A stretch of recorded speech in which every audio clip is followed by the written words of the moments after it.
حضرت مولانا سید ارشد مدنی زندہ باد، جمعیت علماء ہند زندہ باد، مدارس اسلامیہ زندہ باد، ہندوستان زندہ باد، ہندو مسلم اتحاد زندہ باد، بیٹھیے بیٹھیے تشریف جمعیت رکھیے۔ علماء ہند زندہ باد، انقلاب، زندہ باد، مولانا ارشد مدنی، زندہ باد، مدارس اسلامیہ، زندہ باد، مدارس اسلامیہ، زندہ باد، مولانا ارشد مدنی، زندہ باد، جمعیت علماء ہند، زندہ باد، ہندوستان، زندہ باد، ہندوستان، زندہ باد، مولانا ارشد مدنی، زندہ باد، مدارس اسلامیہ، زندہ باد، ہندوستان، زندہ باد، مدارس اسلامیہ، زندہ باد، مولانا ارشد مدنی قدم زندہ باد۔ کرو۔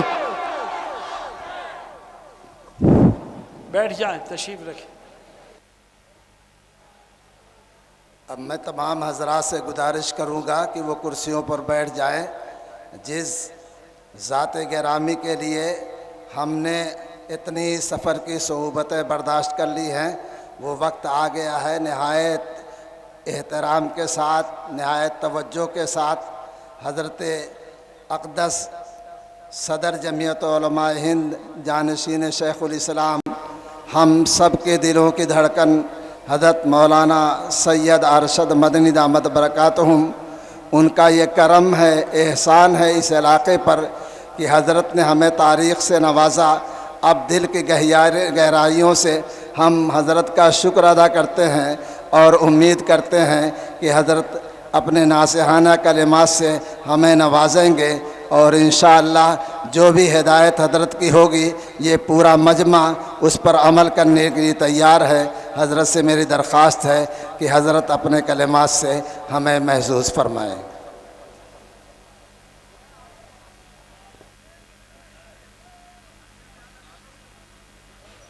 بسم اللہ الرحمن الرحیم، الحمد للہ نحمده ونستعینه ونستغفره ونؤمن به ونتوکل علیہ ونعوذ باللہ من شرور انفسنا ومن سیئات اعمالنا، من يهده الله فلا مضل له ومن يضلله فلا هادي له،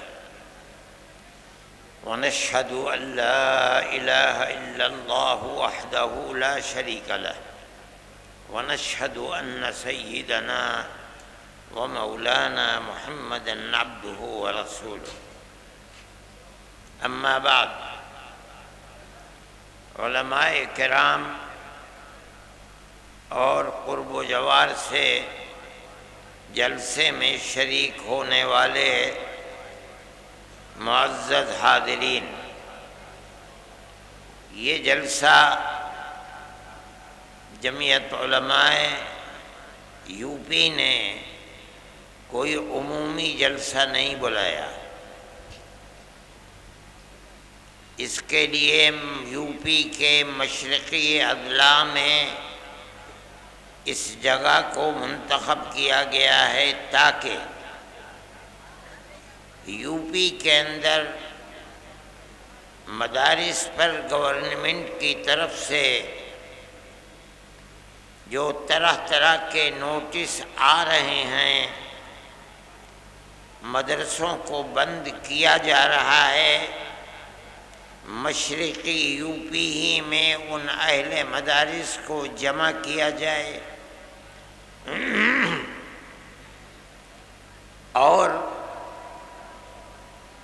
اس سلسلے کے اندر کس طرح آگے بڑھا جائے اپنے مدارس کی حفاظت کے لیے، اس طریقہ کار سے انہیں آشنا بنایا جائے،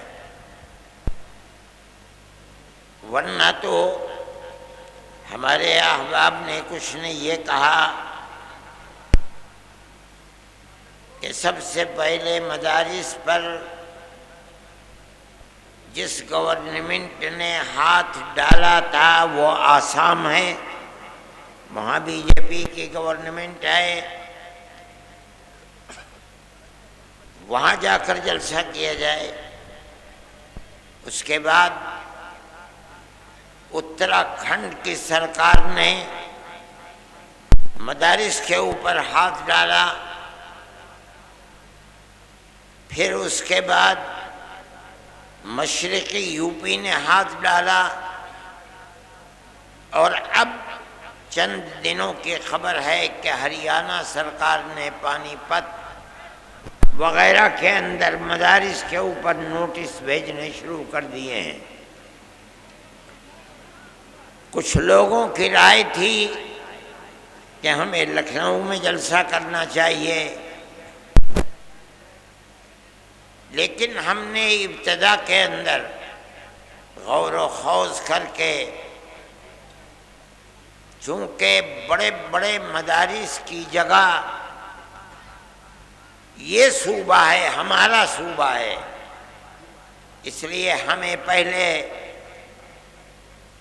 یہاں اپنی چیز کو پیش کرنا چاہیے، اور خاص طریقے پر مشرقی یو پی کے اندر ارباب مدارس کو جمع کر کے ان سے گفتگو کرنی چاہیے،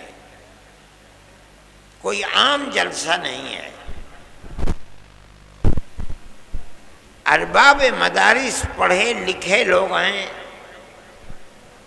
آپ حضرات جانتے ہیں، اس لیے ہم آپ ہی سے گفتگو کرنا چاہتے ہیں، اور اس واسطے سے اپنی بات صوبائی گورنمنٹ بلکہ ہم مرکزی گورنمنٹ تک اپنی بات کو پہنچانا چاہتے ہیں۔ مدارس اسلامیہ صرف درسگاہیں نہیں ہیں۔ جو لوگ یہ سمجھتے ہیں کہ مدارس کا مقصد صرف کتابیں پڑھنا پڑھانا ہے، وہ غلط سمجھتے ہیں۔ میں آپ کے سامنے ایک مجمع ہے ہزاروں آدمیوں کا، یقیناً اس مجمع کے اندر وہ لوگ بھی ہوں گے جو میری اس آواز کو صوبائی اور مرکزی گورنمنٹ تک پہنچائیں گے۔ میں آپ سے یہ بات کہتا ہوں کہ مدارس کا کردار اس ملک کی جڑوں کے اندر گھسا ہوا ہے۔ اگر کوئی نہیں مانتا تو اس کا مطلب یہ ہے کہ وہ ملک کی تاریخ سے نا آشنا اور ناواقف ہے۔ میں آپ سے کہہ رہا ہوں، ہو سکتا ہے اس سے پہلے کسی نے نہ کہا ہو، یہ ہمت نہ کی ہو۔ اس ملک کے اندر جس میں 250 سال تک اس ملک کا ہندو، مسلمان، جین، بدھ، ہر آدمی کے گلے کے اندر انگریز کی غلامی کا طوق پڑا ہوا تھا، ہر آدمی غلام تھا۔ اگر کسی جگہ سے آزادی وطن کے لیے جہاد کی آواز نکلی ہے وہ مدرسہ ہے۔ سب سے پہلا آدمی 1803 کے اندر جس دن انگریز نے کہا کہ ملک بادشاہ کا اور جنتا اللہ کی، لیکن حکومت آج سے ایسٹ انڈیا کمپنی کی ہے، سب سے پہلی آواز اس بات کی کہ ملک غلام ہو گیا، اور آزادی وطن کے لیے جہاد کرنا ہر مسلمان اور ہر ہندوستانی کا فرض ہے۔ ایک عالم دین کی آواز تھی جو حضرت شاہ ولی اللہ محدث دہلوی کے بیٹے اور ان کے بیٹوں میں سب سے زیادہ علم جن کے دماغ اور سینے کے اندر پیوستہ شاہ عبدالعزیز صاحب محدث دہلوی، ایک مدرسے کے اندر دلی میں جس کو لوگ ان کے دادا کے نام پر رحیمیہ مدرسہ کہتے ہیں، آج بھی وہ کلا محل کے اندر اس مدرسے کی باقیات موجود ہیں۔ اس مدرسے سے آواز نکلی تھی کہ ملک غلام ہو گیا، ہندو غلام ہے، مسلمان غلام ہے، اکثریت غلام ہے، اقلیت غلام ہے، ہمیں جہاد آزادی کرنا ہمارا مذہبی فریضہ ہے۔ مدرسے کا یہ کردار ہے۔ اس مدرسے کو لٹوا دیا گیا، نام و نشان مٹ گئے، لیکن شاہ عبدالعزیز صاحب کو زہر دے دیا گیا، دلی سے نکال دیا گیا، لیکن وہ ایسا مرد مجاہد تھا کہ سب کچھ برداشت کیا مگر اس سے پیچھے نہیں ہٹے ہوئے۔ یہ ایک مدرسے سے نکلنے والی آزاد تھی۔ میں کہتا ہوں کہ آج جن مدرسوں کے اندر تالے لگائے جا رہے ہیں یہی مدرسے تھے۔ سب سے پہلا مدرسہ دلی کا مدرسہ تھا جس نے غلامی کے خلاف آواز نکالی اور اتنے بڑے بڑے افراد کو پیدا کر دیا جنہوں نے 150 سال کی محنت کے بعد ملک کو آزاد کرا دیا۔ میں کہتا ہوں میری سمجھ میں نہیں آتی آج ان مدرسوں کو یہ کہا جائے کہ یہ دہشت گردی کا اڈا ہے۔ جو پڑھایا جا رہا ہے وہ دہشت گردی پڑھائی جا رہی ہے۔ اس کا مطلب ہے کہ وہ ایسے جاہل اور بے وقوف ہیں کہ انہیں ملک کی تاریخ کا کچھ پتہ نہیں ہے۔ پھر آپ دوسری جو سب سے بڑی چیز ہے وہ مساجد کے اوپر ہے۔ بلڈوزر چلائے جا رہے ہیں، جاہل ہیں، لوگ نہیں جانتے۔ حضرت شاہ عبدالعزیز صاحب نے مرکز مسجد کو بنایا تھا اور ایک اپنے خاندان کے شاہ اسماعیل شہید اور ایک آپ کے قریب رائے بریلی کے حضرت مولانا علی میاں صاحب رحمۃ اللہ علیہ کے آباء و اجداد میں جو ان سے متعلق تھے شاہ عبدالعزیز سے، ان دونوں کو جہاد آزادی وطن کے لیے کھڑا کیا۔ لوگ نہیں جانتے، اور مرکز ایک مسجد کو بنایا دلی کے اندر، اس کا نام تھا اکبری مسجد، جس کو شاہ جہان کی بیٹی اکبری بیگم نے اس مسجد کو تعمیر کیا تھا۔ اس مسجد کو سید اسماعیل شہید رحمۃ اللہ علیہ کی تحریک کے لیے مرکز بنایا گیا۔ وہ تحریک یہیں سے چلی ہے۔ ان مسجدوں کو کہا جاتا ہے کہ ان کے اندر تالے بند کرو، بلڈوزر سے ان مسجدوں کو گرا دو۔ ارے پاگل ہو، بے وقوف ہو، اگر تمہارے گردن کے اندر غلامی کا طوق پڑا ہوا تھا، تم غلام تھے انگریز کے، تمہارے اندر ہمت نہیں تھی کہ تم انگریز کے خلاف کچھ کہہ سکو، اگر آواز اٹھی ہے انہی مسجد اور انہی مدرسوں سے اٹھی ہے۔ آج لوگ نہیں جانتے انگریز نے اس مسجد کو جو اکبری بیگم شاہ جہان کی بیٹی کی بنائی ہوئی تھی، ان کی تحریک کے خلاف اس کو تہس نہس کر دیا، دفن کر دیا۔ وہ پارک ہے، ایڈورڈ پارک اس کا نام تھا، آج سبھاش اس کا نام ہے۔ دنیا نہیں جانتی جن مدرسوں کو اور مسجدوں کو تم بلڈوزر چلا کر برباد کر رہے ہو، یہی ملک کی آزادی اور غلامی سے نکالنے کی بنیادیں تھی، لوگ نہیں جانتے۔ میں یہ کہتا ہوں کہ کس بنیاد کے اوپر تم ان کی مخالفت کرتے ہو؟ یہی مدرسے تھے کہ اس کے بعد جب تم نے ان مدرسوں کو برباد کرا دیا، انگریز نے برباد کیا، تحریک اپنی جگہ پر رہی، ختم نہیں ہوئی۔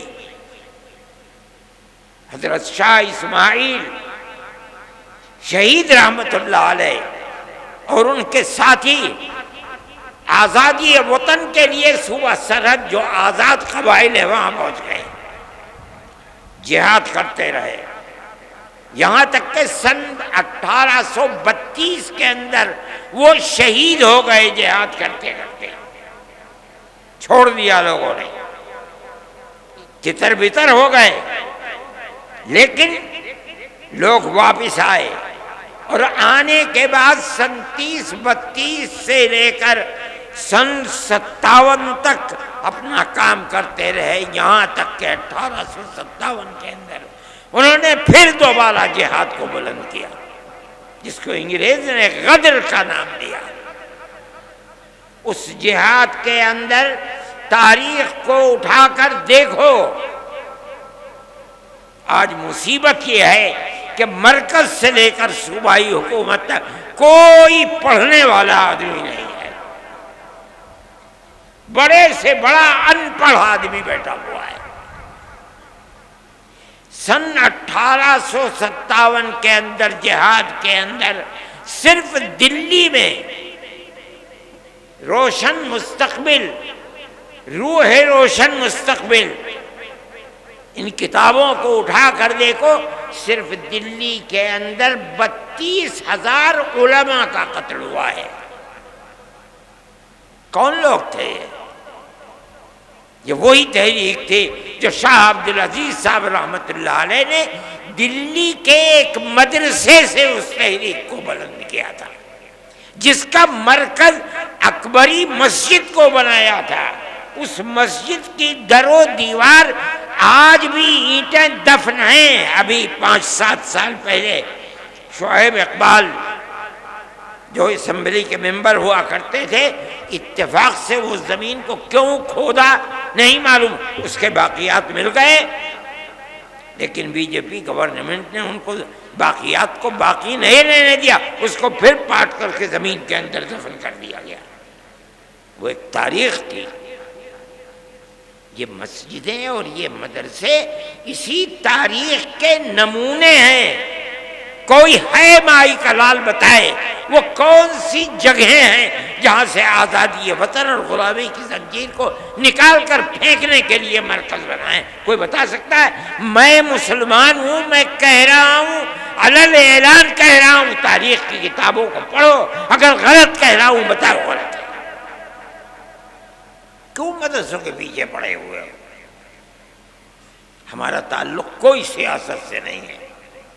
پھر دیکھیے، جب 1857 کے اندر 2 لاکھ مسلمان شہید کر دیا گیا، ابھی 1-1.5 مہینہ پہلے، بلکہ 1 ہی مہینہ ابھی ہوا ہے کہ جب وقف کے مسئلے کے اندر پارلیمنٹ کے اندر گفتگو ہوئی تو ایک ہندو بڑی بہترین اردو بولنے والا، میرے اس کے باپ سے تعلقات تھے، جو آسام کا چیف منسٹر تھا، اس کا بیٹا ہے گوگوئی، اس نے تقریر کی، پارلیمنٹ میں کہا کہ 2 لاکھ مسلمانوں نے اپنی جان آزادی وطن کے لیے دی ہے۔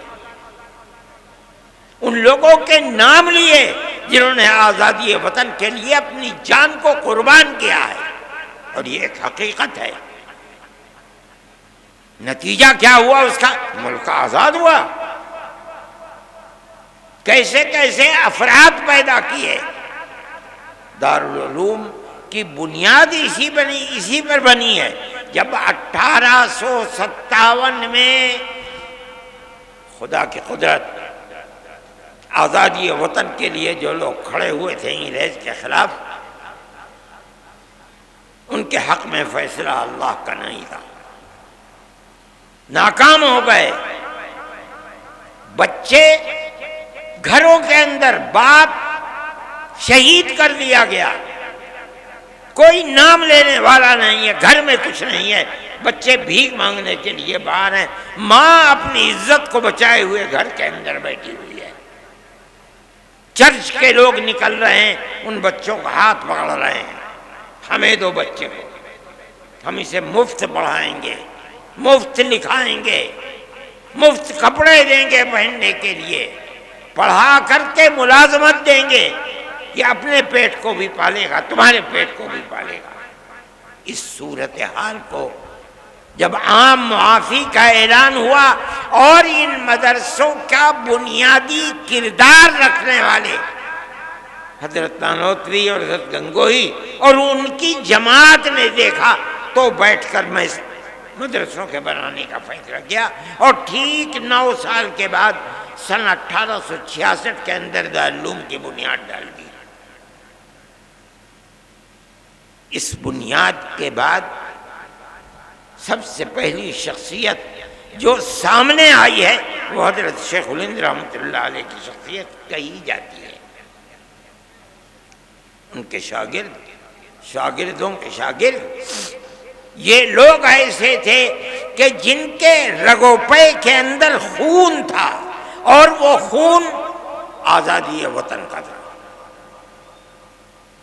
وہاں سے پھر آزادی کی تحریک، چین سے نہیں بیٹھے، 2 مرتبہ شکست ہوئی۔ ایک مرتبہ تو وہ شکست ہوئی جس کے اندر شاہ عبدالعزیز صاحب کے 2 شاگرد تھے، اور ایک مرتبہ 1857 کی شکست۔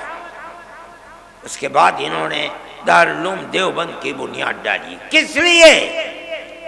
حضرت شیخ الہند رحمۃ اللہ علیہ فرمایا کرتے تھے کہ حضرت الاستاد حضرت نانوتوی رحمۃ اللہ علیہ نے جس لیے دارالعلوم کی بنیاد رکھے میں اسے جانتا ہوں۔ صرف کتابوں کا پڑھانا نہیں تھا، بلکہ غلامی کی زنجیروں کو توڑ کر پوری قوم ہندو مسلم کی قوم کو زندہ و آزادی کے ساتھ ملک میں جینے کا حق دلانا تھا۔ یہی بنیاد تھی کہ وہ تنہا نہیں بیٹھے، انہوں نے اپنے شاگردوں کو لیا۔ دارالعلوم کی بنیاد جس مقصد کے لیے پڑی وہ یہ مقصد تھا۔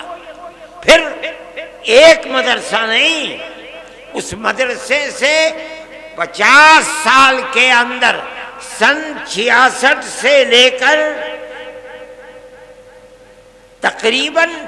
تقریباً 80 سال کے اندر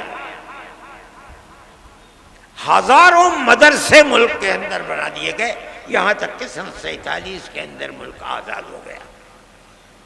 ان مدرسوں کی بنیاد کیا تھی؟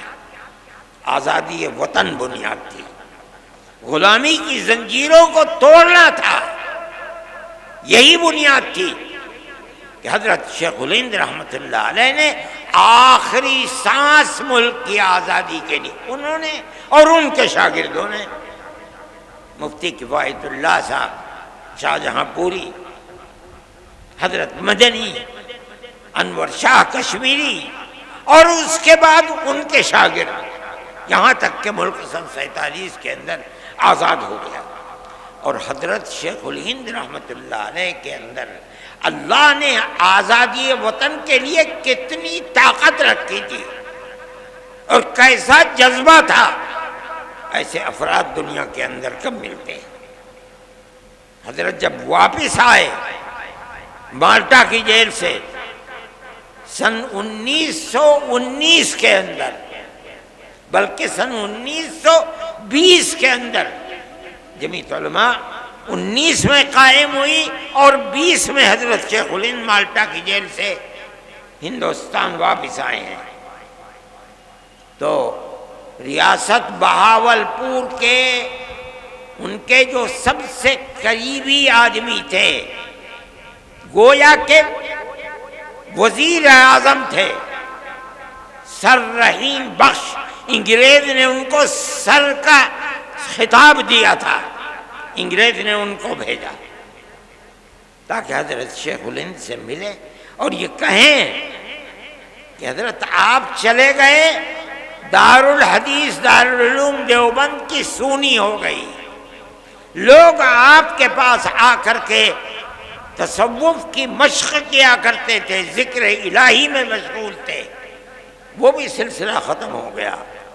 اب آپ چند روز ہے، خدا جانے کتنے دن کی زندگی ہے، آپ ایک جگہ بیٹھ جائیے۔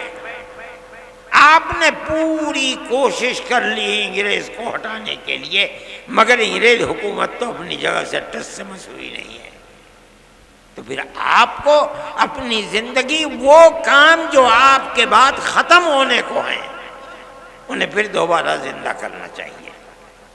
وہ بوڑھا آدمی جو وہاں سے آنے کے بعد 1 سال اور کچھ مہینے زندہ رہ سکا، اس نے کیا جواب دیا؟ اسی مدرسے سے نکلے ہوئے لوگ تھے، انہوں نے کہا آپ اپنی بات پوری کر چکے؟ کہا کر لی کبا۔ فرمایا کہ میں بوڑھا ہو گیا، جس سرزمین پر انگریز کی حکومت ہے وہاں جینا تو جینا، اس سرزمین پر مر کے دفن ہونا بھی مجھے گوارا نہیں ہے۔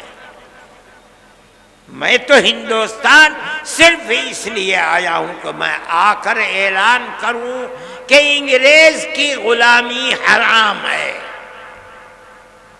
میں بوڑھا ہو گیا، میرے پیروں میں چلنے کی طاقت نہ رہی اگر، تو میں اپنے شاگردوں سے کہوں گا کہ مجھے ایک چارپائی پر لٹا دیں اور اپنے کاندھوں پر لے کر ملک کے گاؤں گاؤں جائیں اور میں ہر گاؤں میں یہ اعلان کروں کہ انگریز کی غلامی حرام ہے۔ یہ تڑپ کس میں پیدا ہوئی؟ کہاں سے پیدا ہوئی؟ مدرسوں سے پیدا ہوئی ہے۔ ان مدرسوں کو بنایا کس لیے گیا؟ دارالعلوم کو کس لیے بنایا گیا؟ دارالعلوم سے 25,000 مدرسوں کو کس لیے بنایا گیا؟ اس ملک کے اندر آزادی کے جذبہ جہاد کے لیے بنایا گیا، ہندو مسلم محبت کے لیے بنایا گیا، ملک کے اندر امن و امان قائم کرنے کے لیے بنایا گیا۔ تم ان مدرسوں کو کیوں ان کی جڑ کو کھودتے ہو؟ وہ تم سے کچھ نہیں لیتے۔ مسلمان رکشہ چلاتا ہے اور صبح سے شام تک جو ملتا ہے اس میں سے 2 پیسے اپنے مدرسے کو بھی دیتا ہے۔ ہم تو کسی دولت مند کے سے پیسے نہیں مانگتے، کسی گورنمنٹ سے پیسہ نہیں مانگتے۔ ایک مرتبہ اندرا جی تھیں، نہیں سونیا جی تھیں،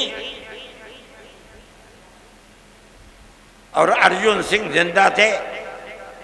انہوں نے اور سہیل صدیقی، جن کو پارلیمنٹ نے کالج اور یونیورسٹیوں کے اقلیتی کردار کے لیے ان کو امین بنایا تھا، وہ بھی تھے۔ ان سب نے مل کر کے ایک کمیٹی دلی کے اندر بنائی۔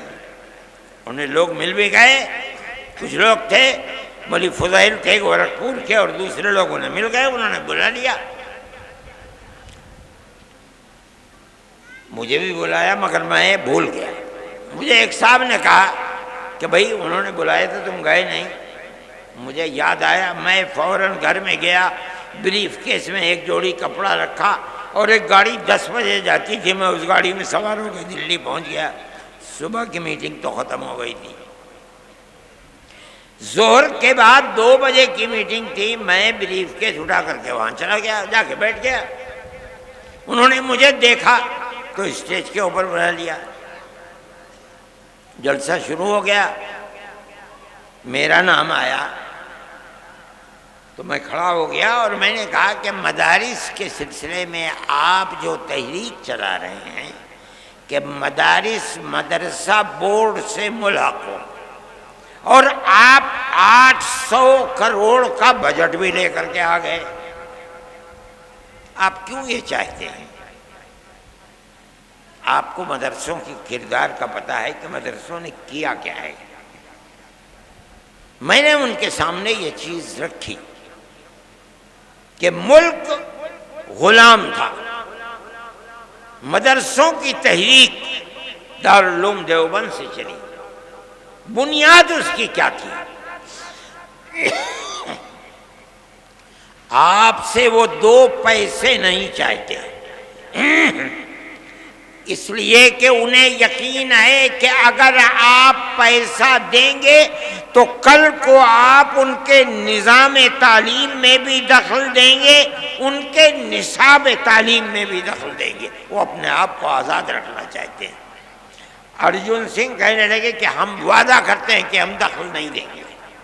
میں نے کہا میں نہیں کہتا ہوں کہ آپ جھوٹ بول رہے ہیں، بالکل سچ بول رہے ہیں، لیکن آپ میری ایک بات کا جواب دیں۔ ابھی الیکشن کے اندر 2 سال باقی ہیں، 3 سال گزر چکے، اقتدار کی کرسی پر آپ بیٹھے ہیں، آپ کہہ رہے ہیں کہ ہم دخل نہیں دیں گے، کیا آپ مجھے گارنٹی دے سکتے ہیں کہ 2 سال کے بعد جو اگلا الیکشن ہوگا آپ ہی جیت کر آئیں گے؟ کہنے لگے نہیں گارنٹی نہیں دے سکتے۔ میں نے کہا ٹھیک کہتے ہیں، آپ تو 2 سال کی بھی گارنٹی نہیں دے سکتے، اور میں مدرسے کا آدمی ہوں، میں اپنے دل کے اندر یہ ارمان رکھتا ہوں کہ اگر اللہ نے مجھے قیامت تک کی زندگی دی تو میں قیامت تک مدرسے کو زندہ رکھوں گا۔ میرا آپ سے کیسے ساتھ ہو سکتا ہے؟ اس لیے میں جمعیت علماء کے پلیٹ فارم سے کہتا ہوں، ہم کل بھی مخالف تھے گورنمنٹ کی مدد کے، آج بھی مخالف ہیں، اور جب تک زندہ رہیں گے مخالفت کرتے رہیں گے۔ ہمیں آپ کی کیا ضرورت ہے؟ مدرسہ ہماری دنیا نہیں ہے، ہمارا دین ہے۔ جس طرح مسجد ہمارا دین ہے، اسی طرح مدرسہ بھی ہمارا دین ہے۔ اگر مسجد میں نماز پڑھی جاتی ہے، مدرسے میں نماز پڑھنا سکھلایا جاتا ہے۔ اگر مسجد میں قرآن پڑھا جاتا ہے، مدرسے میں قرآن پڑھنا سکھلایا جاتا ہے۔ دونوں ایک چیزیں ہیں۔ جب ہم مسجد میں آپ سے کوئی مدد نہیں لیتے، ہم مدرسے میں کیوں آپ سے مدد لیں؟ ہم نہیں آپ سے مدد لینا چاہتے ہیں۔ میں نے یہ بات کہی، میرے آدمی تھے وہاں بہت، لیکن صبح سے جو سن رہے تھے سب خاموش بیٹھے ہوئے تھے۔ میرے بعد ایک اور صاحب کھڑے ہوئے، پہلے تو انہوں نے یہ کہا کہ آپ نے مجھے وقت دیا اور ارشد کے بعد وقت دے دیا۔ میں نے کہا آپ مطمئن رہیں، آپ نے میری بات سنی ہے، میں آپ کی بات سنوں گا، کوئی میں نقد نہیں کروں گا، میرے اندر یہ ہمت ہے۔ انہوں نے بولنا شروع کیا۔ تھوڑی دیر کے بعد جیسے انہوں نے کہا کہ مدرسوں نے اپنے کردار کو ختم کر دیا، بس وہ تو سارے لوگ کھڑے ہو گئے اور نکالو اور مارو اور بھگا دو یہاں سے۔ میں نے سہیل صدیقی کے اوپر ہاتھ رکھا، میں نے کہا بھائی اچھا میں جا رہا ہوں، پکڑ لیا مجھے، خدا کے لیے مت جاؤ، اس مجمع کو ہم قابو میں نہیں کر پائیں گے۔ میں نے انہیں سمجھایا، وہ بیٹھ گئے۔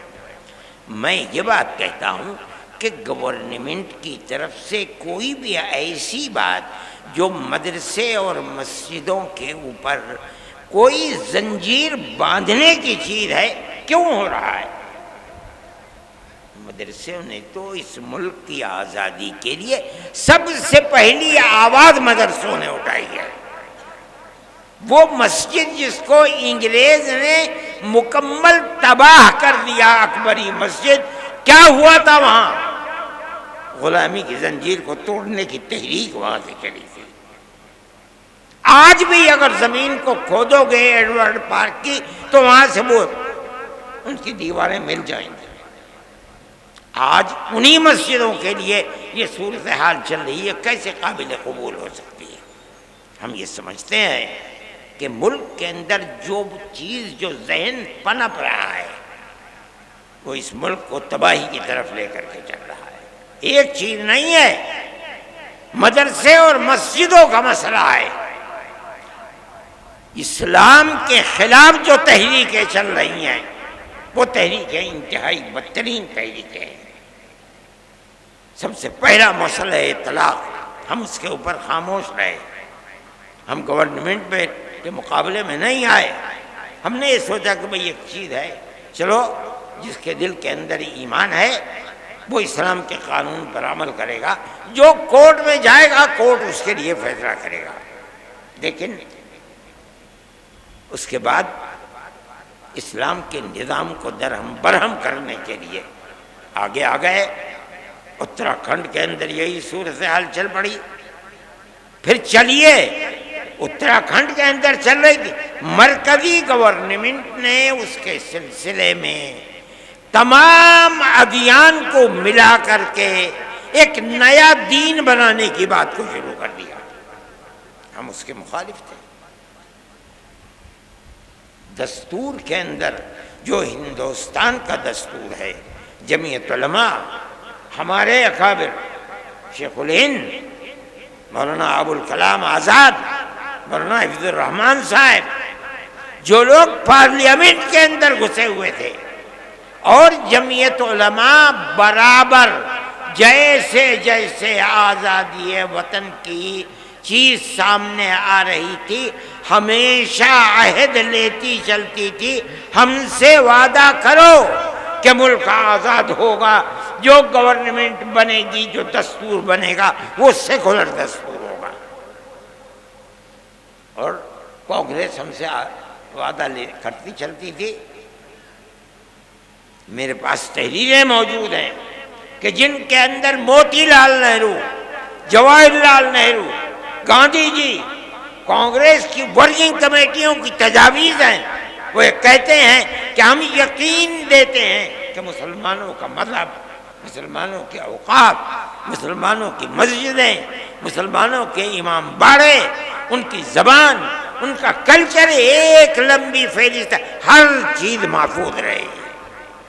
ملک آزاد ہو گیا، آزاد ہونے کے بعد ملک کا دستور بنا۔ ایسے لوگ تھے جو یہ کہتے تھے کہ ملک آزاد ہوا، لیکن مسلمانوں نے اسلام کے نام کے اوپر ایک ٹکڑا ملک کا لے لیا، اس لیے اب ملک کا دستور ہندو دستور ہوگا، انہوں نے لے لیا۔ جمعیت علماء تھی جو لے کر کے بیٹھ گئی۔ ہم نے ملک کو تقسیم نہیں کرایا، ہمارے اوپر جوتوں کے ہار ہمارے گلوں کے اندر پڑے، ہمیں مارا گیا، لیکن ہم نے جس چیز کو صحیح سمجھا تھا ملک کی تقسیم کی مخالفت کی۔ ہم پاکستان نہیں گئے، اگر ملک کی تقسیم پر دستخط کیے تم نے دستخط کیے، ہم نے دستخط نہیں کیے۔ اگر قصور ہے تمہارا قصور ہے، ہمارا قصور نہیں ہے۔ شریف لوگ تھے، اس چیز کو سمجھے، جمعیت علماء کی اس تحریک کی بنیاد کے اوپر مجبور ہوئے اور ملک کا دستور سیکولر دستور بنا۔ دفعہ 25، 26، 29 لا کر رکھی گئیں، جن کا حاصل یہ ہے کہ ملک کی ہر اقلیت کو، چاہے وہ زبانی اقلیت ہو چاہے مذہبی اقلیت ہو، اپنے مذہب کے مطابق اپنے ادارے بنانا، ادارے بنا کر چلانا، ہر چیز جائز ہے اور بلا کسی کھٹکے کے جائز ہے۔ یہ وہ ہے دستور، جو دستور ہے ملک کا، اور یہ سیکولر دستور ہے۔ اسی بنیاد کے اوپر مسلمان زندہ ہے۔ آج فرقہ پرست طاقتیں دستور کی ان شقوں کو کاٹ نہیں سکیں ابھی تک، لیکن اس کے خلاف کام کر رہی ہیں۔ کس بنیاد پر ہماری مسجدوں کو توڑا جا رہا ہے؟ آپ کو ہمارے مدرسوں سے کیا لینا ہے؟ ہمارے مدرسے کے اندر پڑھنے والے کوئی احتجاج نہیں کرتے، بسوں کو آگ نہیں لگاتے، ریلوں کو آگ نہیں لگاتے، کوئی جھگڑا نہیں کرتے، امن و امان کے ساتھ زندگی گزارتے ہیں، پڑھتے ہیں اور اپنی زندگی کو گزارتے ہیں۔ آپ کے اوپر کیوں شاخ گزرتی ہے یہ بات؟ کیا آپ ملک کے امن و امان کو پسند نہیں کرتے؟ میرے بھائی، جمعیت علماء کا یہ دستور ہے، جمعیت علماء اس چیز کو لے کر چل رہی ہے۔ آپ حضرات کو اس کی طرف توجہ کرنی چاہیے۔ میں یہ کہتا ہوں کہ آپ کو دستور نے حق دیا ہے، ہم اس چیز کو لے کر جمعیت علماء کورٹ میں چلی گئی ہے، سپریم کورٹ کے اندر، ان حالات میں جبکہ حکومتوں کی بنیاد نفرت کی سیاست پر ہے، جمعیت علماء نہیں سمجھتی کہ کوئی اور راستہ ہے علاوہ اس کے کہ ہم سپریم کورٹ کے کنڈی کو کھٹکھٹائیں۔ ملک کے اندر ہر وہ قوم، ہر وہ اقلیت جس کے پاس راستے بند ہیں، راستہ نہیں ملتا، تو اور کوئی صورت اس کے سامنے نہیں ہے کہ وہ سپریم کورٹ کو جا کر کے اس کے دروازے کو کھٹکھٹائے۔ ہم اس کے دروازے کو کھٹکھٹاتے ہیں۔ آپ کو اندازہ نہیں ہوگا شاید، ہم 500 سے زائد افراد ہیں جن کے مقدمات کو supreme court, high court, lower court کے اندر لڑ رہے ہیں۔ ان مقدمات کے اندر ہمارا کروڑوں روپیہ خرچ ہوتا ہے سال میں، ہمارا کیا ہے؟ ہماری جیب سے توڑے جاتا ہے، اس ہاتھ سے لیتے ہیں اور اس ہاتھ سے خرچ کر دیتے ہیں۔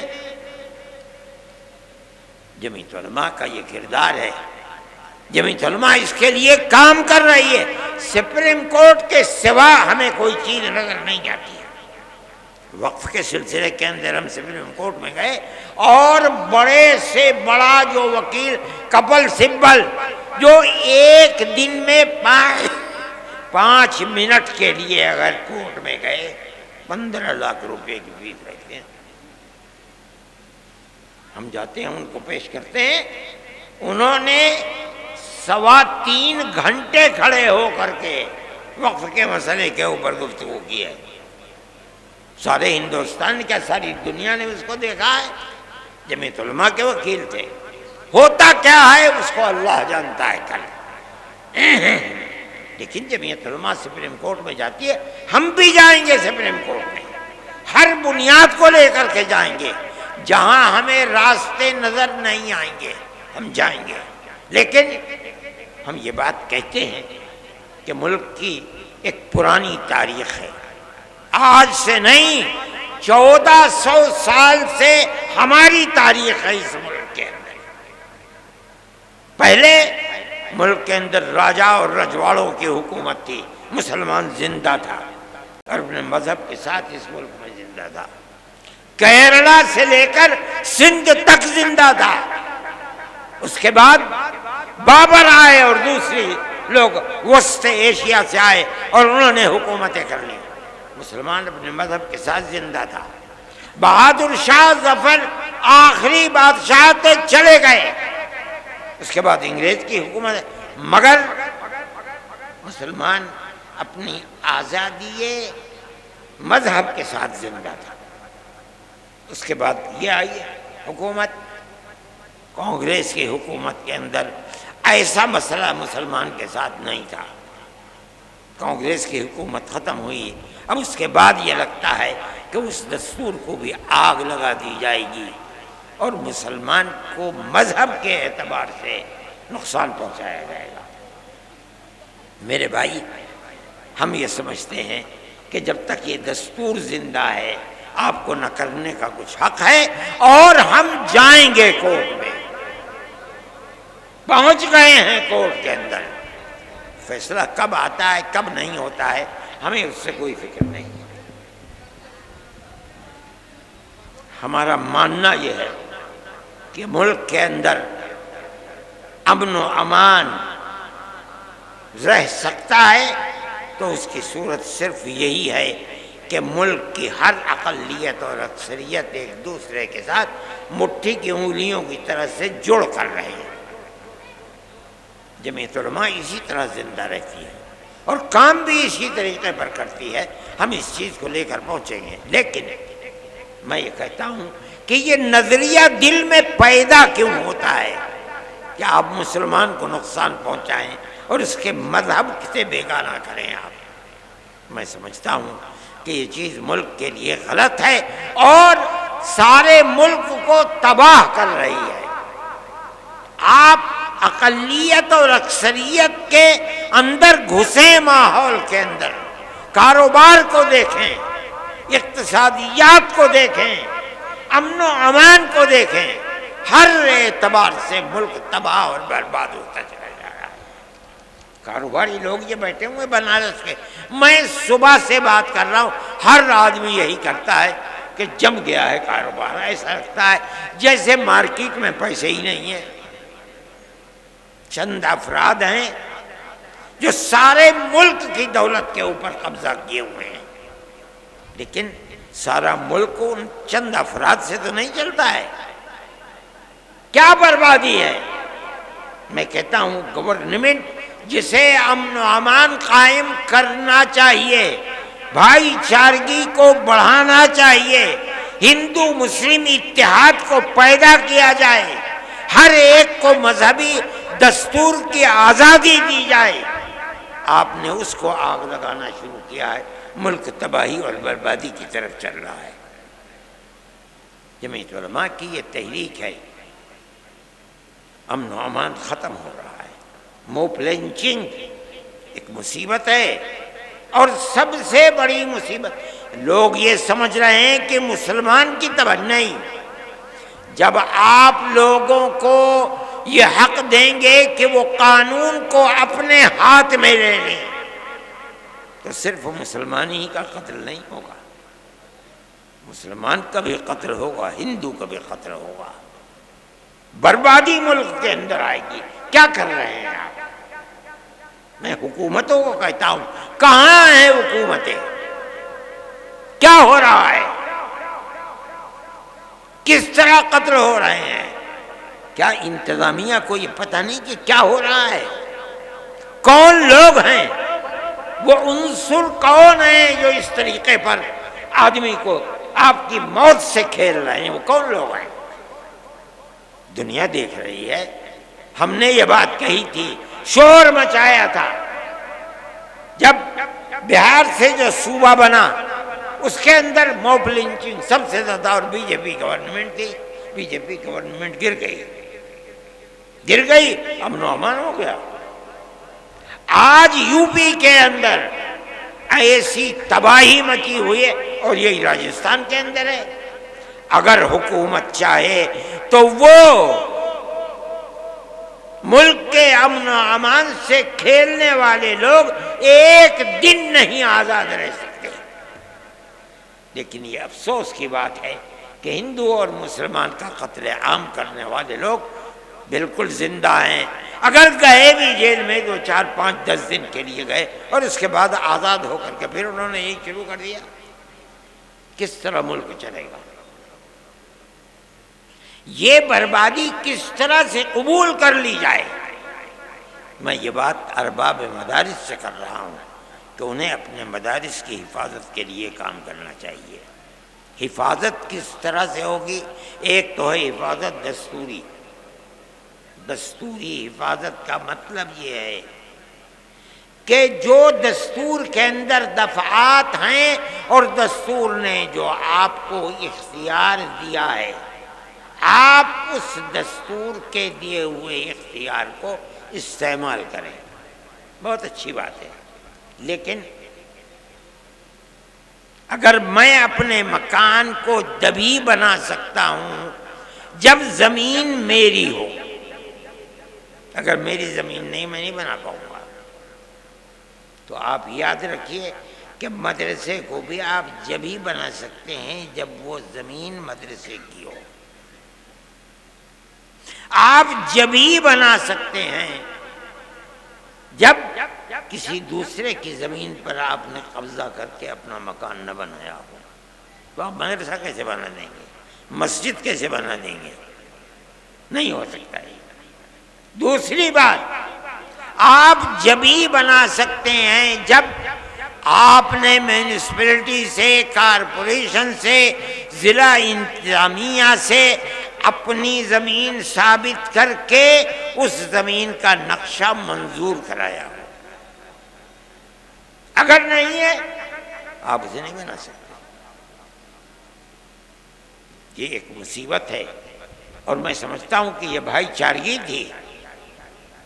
بے شمار جگہیں ایسی ہیں کہ اگر اکثریت وہاں مندر بنانا چاہتی ہے، کسی اجازت کی ضرورت نہیں۔ مسلمان اگر مسجد بنانا چاہتا ہے، کسی اجازت کی ضرورت نہیں۔ میں دیوبند کو جانتا ہوں، کسی اجازت کی ضرورت نہیں تھی۔ لیکن بی جے پی گورنمنٹ کے اندر اور کہیں آئی نہ آئی، لیکن مسجد اور مدرسوں کے اوپر یہ آفت آ گئی۔ آپ کی گورنمنٹ جو ہندوستان کے اندر ملک کی آزادی سے پہلے اور ملک کی آزادی کے بعد، میں دارالعلوم دیوبند کو کہتا ہوں، دارالعلوم دیوبند کا جو کردار ملک کو غلامی سے نکال کر آزادی کے لیے تھا، وہ کردار ساری دنیا میں شہرت پکڑے ہوئے ہے۔ کبھی دارالعلوم کی کسی عمارت کے لیے کبھی اجازت کی ضرورت ہی نہیں ہے. دارالعلوم والے جانتے ہی نہیں تھے بھائی کس چیز کی اجازت. کوئی گورنمنٹ ہو، گورنمنٹ دارالعلوم سے کبھی یہ نہیں کہتی تھی کہ تم اس کی منظوری لو، اور کبھی منظوری لی نہیں گئی. اتنا بڑا دارالعلوم 100 سال سے زیادہ وقت گزر گیا اس کو، بلکہ 150 سال کے قریب، کبھی کسی چیز کی اجازت نہیں لینی پڑی اس کو. اس گورنمنٹ نے آ کر لے لیا اور اس کے اوپر قدغن لگ گئی. 6 سال سے ایک اینٹ دارالعلوم کی رکھتی نہیں گئی ہے. دارالعلوم نے ان سے پوچھا کیا بات ہے، کہا کہ اجازت نہیں ہے.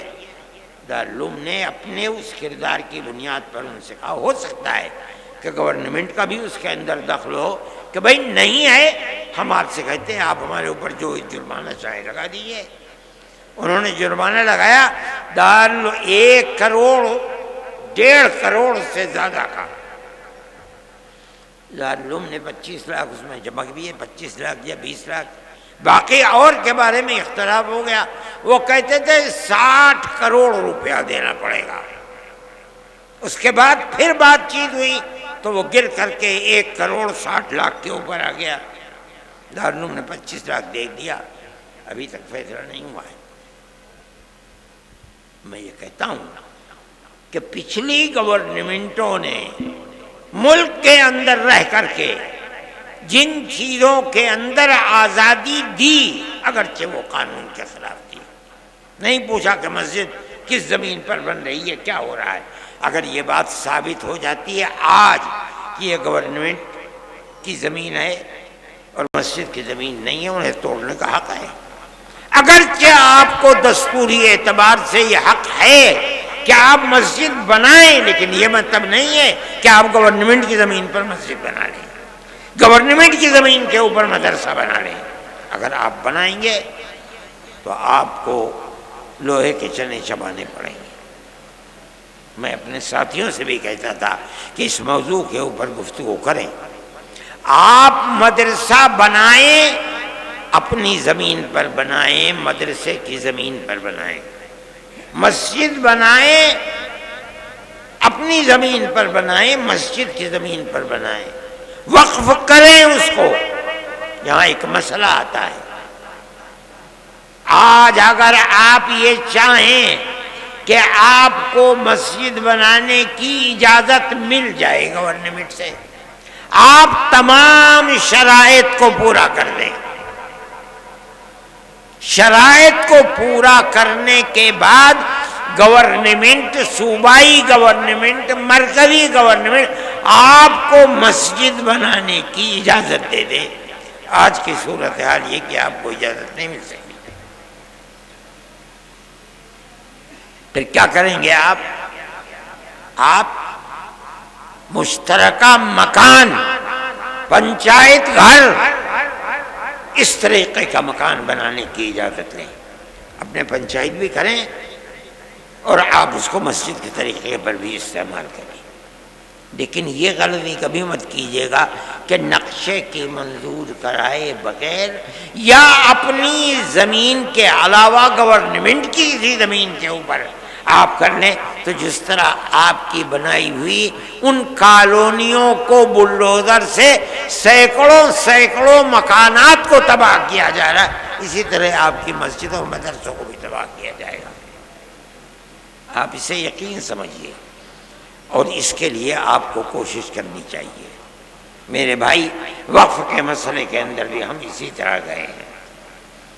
اوقاف کا مسئلہ اپنی جگہ کے اوپر بڑا اہم مسئلہ ہے.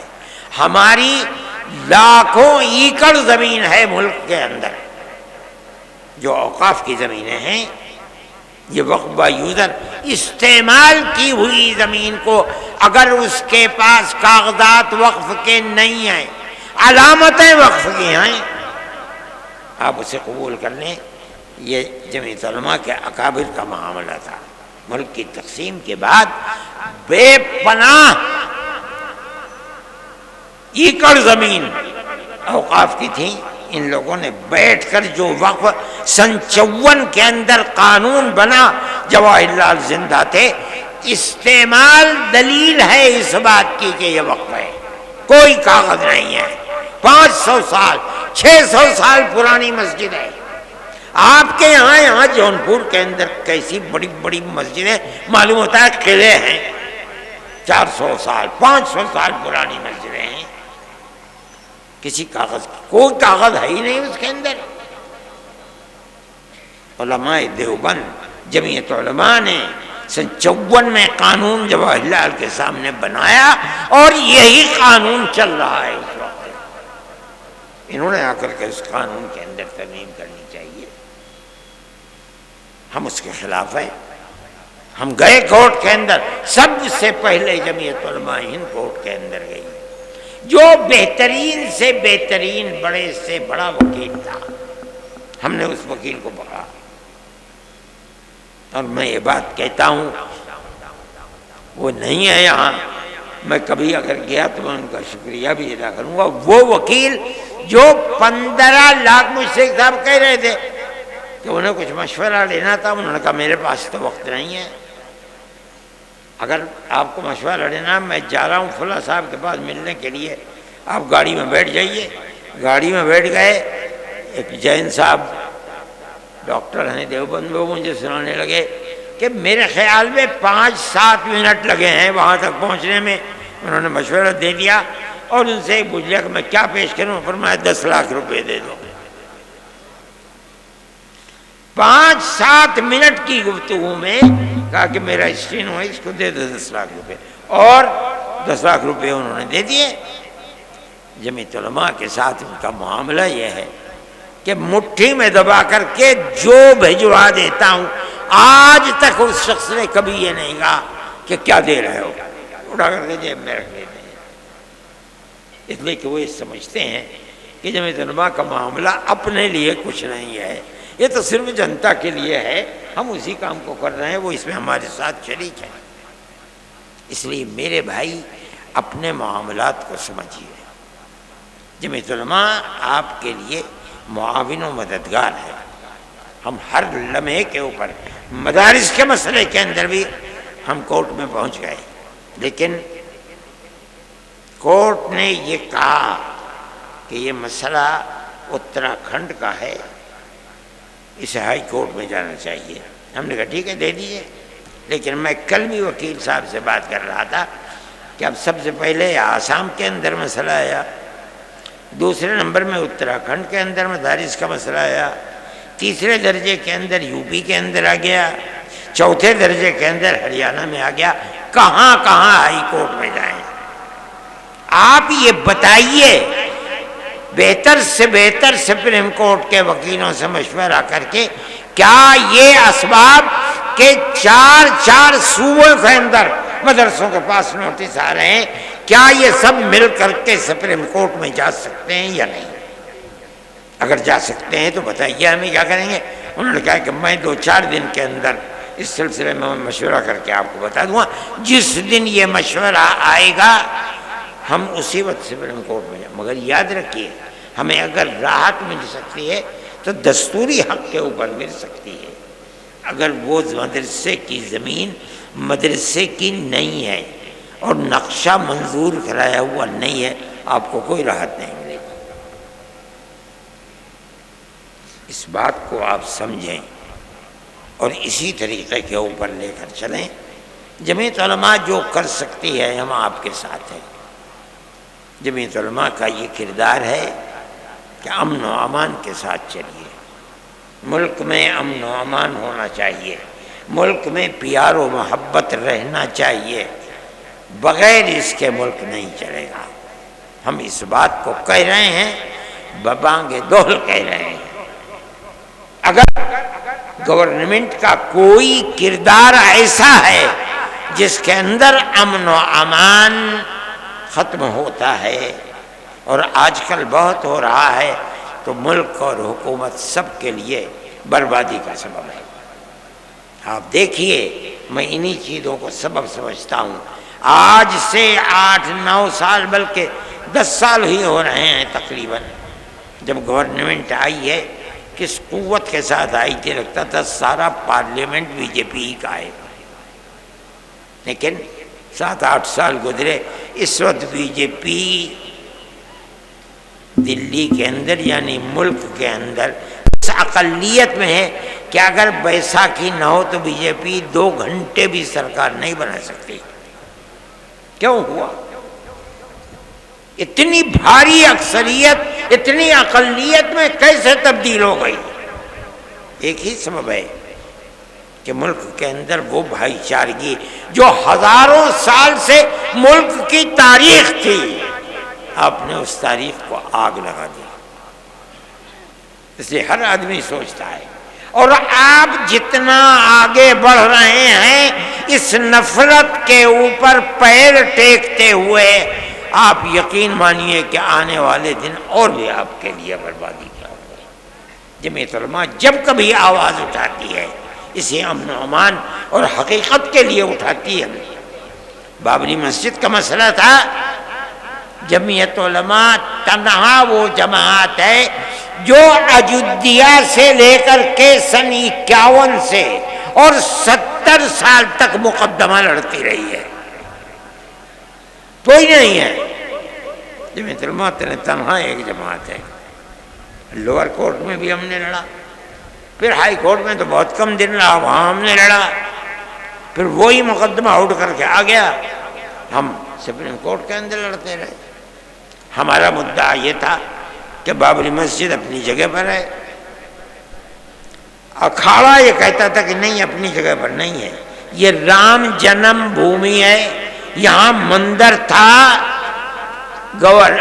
بابر نے اس مندر کو توڑا اور توڑ کر وہاں مسجد بنائی ہے۔ انہوں نے کہا کہ ہم اس کو کھودیں گے، ہم نے کہا کھود لو۔ ہم نے ببانگ دہل کہا کہ اگر یہ ثابت ہو جائے کہ یہ مسجد نہیں ہے، مندر تھا، مسجد بنی ہے، ہم آپ کے ساتھ کھڑے ہوں گے کہ جو زمین مسجد کی زمین نہیں ہے وہاں مسجد کا بنانا جائز نہیں۔ انہوں نے کہا کھدائی کریں، ہم نے کہا کھدائی کر لو۔ جو کر سکتے تھے وہ کیا، لیکن مندر ہونے کی کوئی علامت نہیں ملی۔ ہمیں اور طاقت مل گئی، ہم نے پھر یہی بات کہی اور قوت کے ساتھ کہی۔ سپریم کورٹ کے اندر بات چلتی رہی، ہم ہر دن ہر تاریخ کے اوپر کتنے لاکھ روپیہ خرچ کیا کرتے تھے، ہم نے خرچ کیا اس کو۔ ایک قوم کا مسئلہ ہے، بھئی آپ ہماری مسجد کو یہ کہہ کر کے کہ یہ رام جنم بھومی ہے، اس کا مطلب یہ ہے کہ نہ بابر کے ساتھ کوئی عالم دین تھا جو یہ بتائے کہ کسی دوسری جگہ کے اوپر جاؤ، ان کی مذہبی جگہ ہے اس کو ہٹا کر کے توڑ کر کے مسجد نہیں بن سکتی، کوئی بتانے والا نہیں ہے۔ لیکن ہم اس بات کو کہتے ہیں، ہم جو بات کہتے تھے وہ سچی نکلی۔ سپریم کورٹ نے یہ کہا، 3 شقیں تھی سپریم کورٹ کی۔ ایک شق یہ تھی کہ مسجد اپنی جگہ پر ہے، ہمارا سر بلند کر دیا۔ اکھاڑا جھوٹ بولتا ہے، وہ کہتا ہے کہ مسجد اپنی جگہ نہیں ہے، یہ رام جنم بھومی تھی، مندر کو توڑ کر کے بابر نے مسجد، سپریم کورٹ نے کہا غلط ہے، مسجد اپنی جگہ ہے۔ دوسری بات کہتا ہے جنہوں نے مسجد میں جا کر مندر کو رکھا ہے وہ مجرم ہیں۔ یہ 2 بات کہنے کے بعد تیسری بات خود بخود واضح ہے کہ جب دونوں چیزیں ہیں تو تیسری بات یہ ہے کہ مسجد مسلمانوں کی ہے، یہاں آ گیا کہ مسجد ہم اکھاڑے کو دیتے ہیں۔ لیکن میرا دل مطمئن ہے، آج نہیں کہہ رہے ہیں، یاد رکھیے وہ دن آئے گا جب مورخ یہ کہے گا کہ گورنمنٹ نے ظلم کیا ہے، مسجد کی جگہ ہے جس کو انہوں نے رام جنم بھومی کہہ کر کے اس کو بنا دیا۔ ہمارا مسئلہ ہے جمعیت علماء ہر اس طرح کی چیزوں کے اندر آگے بڑھتی ہے۔ جمعیت علماء نے آپ کو جمع کیا ہے، ہماری کوئی غرض نہیں ہے، لیکن ہماری غرض مدارس سے وابستہ ہے۔ ہم یہ سمجھتے ہیں کہ مدارس کی بنیاد اس ملک کو غلامی کی زنجیروں سے نکال کر آزادی کی طرف لے کر چلنا، اس ملک کو، اس قوم کو. یہ مسجد اور مدرسوں کا کردار ہے. جو نہیں جانتے وہ جاہل ہے. جس مسجد سے یہ آواز اٹھتی تھی انگریز نے اس کو ختم کر دیا. آج زمین کھودو وہاں سے نکلے گی. جن مدرسوں سے یہ آواز اٹھتی تھی مدرسے انگریز نے ان کو ختم کر ڈالا. لیکن کلا محل رہا ہے دلی کا، وہاں جاؤ اس کے آثار آج بھی ملتے ہیں. کہا جاتا ہے کہ شاہ عبدالعزیز صاحب محدث دہلوی کا مدرسہ یہی تھا. آپ ان مسجدوں اور مدرسوں کو یہ کہہ کر کے کہ یہ مسجد اور مدرسے دہشت گردی کا اڈا ہیں اور یہ جبر اور زبردستی بنائے گئے ہیں، اس کا مطلب یہ ہے کہ آپ کو کچھ معلوم نہیں ہے. اور جمعیت دارالعلوم دیوبند اس کی اصل بنیاد اور ماں ہے سن 1857 کے بعد. اور اس سے جو ہزاروں ہزار مدرسے پورے ہندوستان میں، افغانستان میں، پاکستان میں، برما میں، بنگلہ دیش میں، ساؤتھ افریقہ میں، امریکہ اور برطانیہ کے اندر، ان تمام مدرسوں کی بنیاد بھائی چارگی، آپس میں محبت پیدا کرنا، یہ بنیاد ہے. اور مدرسوں کو یہ کام کرنا چاہیے. میں یہ کہتا ہوں کہ آپ مدرسے بنائیے، ان کے لیے طریقے نکالیے، اجازت لیجئے، اور ہم گورنمنٹ سے یہ بات کہیں گے. ہم کوشش کرنا چاہیں گے ملاقات کی کہ اگر آپ یہ کہتے ہیں کہ مدرسوں کو، مسجدوں کو بنانا بغیر اجازت کے نہیں ہے، آپ ان شرائط کو بتائیے کہ کیا شرائط ہیں جن کی بنیاد پر آپ ہمیں اجازت دیں گے. آپ کا عملہ اجازت دے گا، کارپوریشن اجازت دے گا، میونسپلٹی اجازت دے گی. ہم اسی طریقے کے اوپر مسائل کو پیش کریں گے. گورنمنٹ کے بنائے ہوئے دیے ہوئے قانون کے مطابق چلیں گے، بطور زبردستی کچھ نہیں. ہمیں توقع ہے کہ گورنمنٹ اس سلسلے میں ہمارے ساتھ معاملہ کرے گی اور صحیح طریقے کے اوپر ہمارے مسجد اور مدرسوں کے کام کو آگے بڑھائے گی. آپ حضرات سے میں نے یہی بات کہی ہے کہ آپ خوب سوچ سمجھ کر کیجئے. اگر کوئی کمزوری ہے قانونی اعتبار سے بہتر وکیل کر کے آپ اس کمزوری کو دور کیجئے. آمدنی کے اندر بالکل صاف اور ستھری آمدنی کے طریقے کو حساب بنائیے اور ہر سال اس کو آڈٹ کرائیے. اگر آپ یہ سب چیزیں کریں گے تو آپ اپنے مدرسوں کو زندہ رکھ سکیں گے. اور ہماری دعا یہ ہے کہ مدرسے بھی زندہ رہیں اور مسجدیں بھی زندہ رہیں.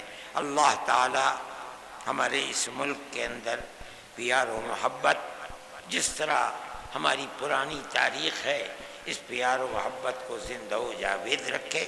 ہم اس پیار و محبت کو اس ملک کے اندر، ساری دنیا کے اندر ضروری سمجھتے ہیں، اس لیے کہ یہ مذہبی مسئلہ ہے. نبی کریم علیہ السلام نے دنیا کے اندر پیار و محبت کا پیغام دیا اور اسلام اسی وجہ سے جنگل کی آگ کی طرح پھیلا ہے. اگر وہ دشمن اور نفرت کو جنم دیتے اور اسلام اس کو سامنے رکھتا تو اسلام 5 دن بھی زندہ نہیں رہ سکتا تھا. اس لیے میرے بھائی، پیار و محبت کو مذہب اور اللہ اور اس کے رسول کی تعلیم سمجھ کر کے آپ اس کو مضبوط کیجئے. اللہ آپ کو قائم و دائم رکھے، ہمارے ملک کو قائم و دائم رکھے، امن و امان کی فضا قائم رکھے. ہندو اور مسلمان سب پیار و محبت کے ساتھ رہیں اور پیار و محبت کے ساتھ زندہ رہیں. وآخر دعوانا ان الحمدللہ رب العالمین. میں نے تو دعا کر دی ہے. اللہم انا نشہدک انت اللہ لا الہ الا انت انت الاحد الصمد الذي لم يلد ولم يولد ولم يكن له كفوا احد. اللهم صل على سيدنا عبدك ورسولك محمد النبي الأمي وعلى آله وأصحابه وأهل بيته وبارك وسلم كما تحب وترضى عدد ما تحب وترضى. اے اللہ اس اجتماع کو کامیاب و کامران فرما. جمعیت علماء اتر پردیش کے صدر اور ورکنگ کمیٹی کے ممبر مفتی اشفاق صاحب اور تمام وہ لوگ جنہوں نے اس کے اندر مدد کی ہے، اللہ تعالیٰ اس کو قبول فرمائے، خیرات و برکات سے نوازے، مدرسوں کی حفاظت فرمائے، مسجدوں کی حفاظت فرمائے. جو لوگ قوم کے لیے، ملک کے لیے، ملک کے بسنے والوں کے لیے کام کر رہے ہیں پیار و محبت کا، اللہ ان کی محنتوں کو قبول فرما. اے پروردگار ہماری دنیا کو بھی آباد فرما، ہماری آخرت کو بھی آباد فرما، شرور و فتن سے محفوظ و معمون فرما. اس مدرسے کو بھی ترقی عطا فرما اور تمام مدارس اسلامیہ کو ترقی عطا فرما. وآخر دعوانا الحمدللہ رب العالمین.